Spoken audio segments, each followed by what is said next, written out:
In the more than 290 days since the Israel-Hamas war started, the Israeli military has killed more than 39,000 people, mostly civilians, according to the Gaza Health Authority.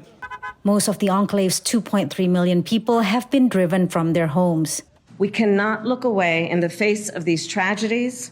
We cannot allow ourselves to become numb to the suffering, and I will not be silent.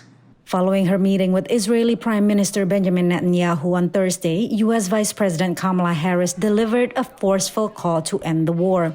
She reiterated support for Israel's right to self-defense after the October 7th Hamas attack that killed roughly 1,200 Israelis.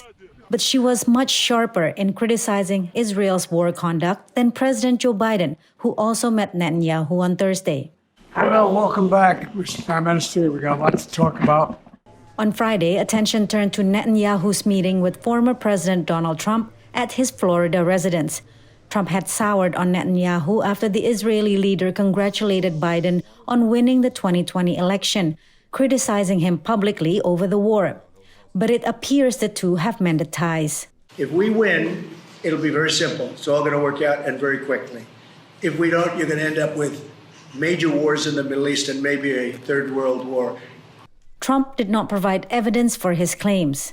He highlighted pro-Israel policies during his first term, including brokering the deal that normalized Israel's diplomatic ties with some Arab neighbors and recognizing Israeli annexation of the Golan Heights. Palestine will be free! Palestine will be free! Under pressure to win back voters angry at Biden's staunch support for Israel, Harris may strive for a more balanced approach.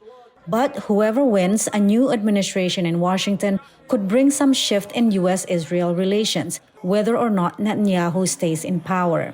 Clearly, whoever is prime minister is going to have to deal, on one hand, perhaps with a more critical democratic approach under Kamala Harris, and an unpredictable one under President Trump.